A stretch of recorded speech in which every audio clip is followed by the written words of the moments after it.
Exodus chapter 4. Then Moses answered, What if they do not believe me or listen to my voice? For they may say, The Lord has not appeared to you.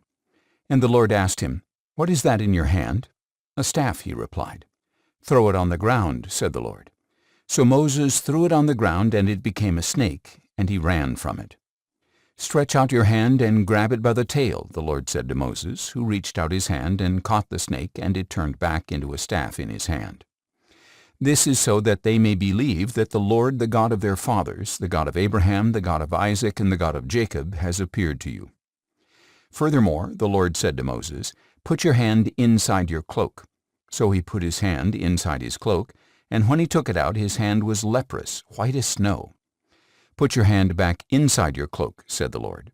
So Moses put his hand back inside his cloak, and when he took it out, it was restored like the rest of his skin.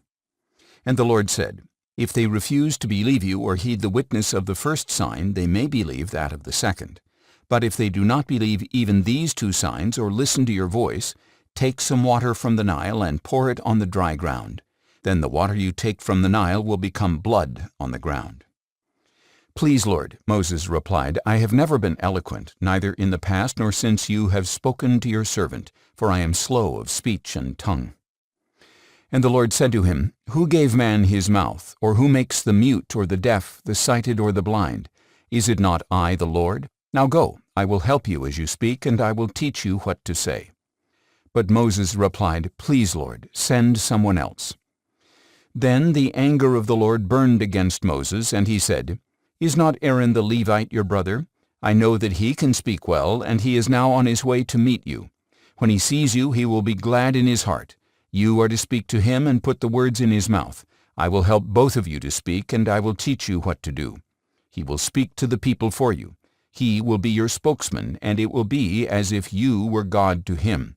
But take this staff in your hand so you can perform signs with it. Then Moses went back to his father-in-law Jethro and said to him, Please let me return to my brothers in Egypt to see if they are still alive. Go in peace, Jethro replied.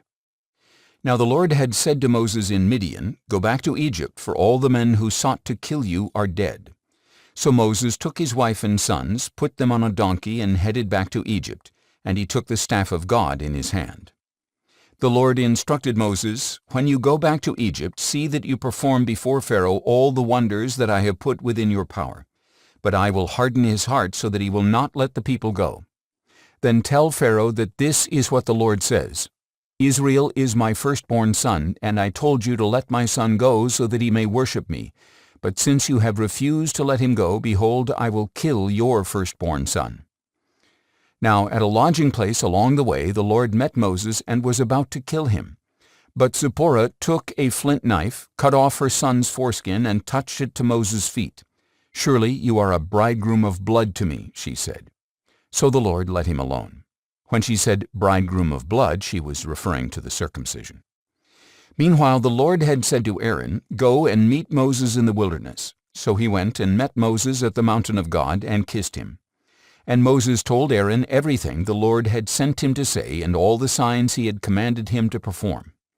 Then Moses and Aaron went and assembled all the elders of the Israelites, and Aaron relayed everything the Lord had said to Moses.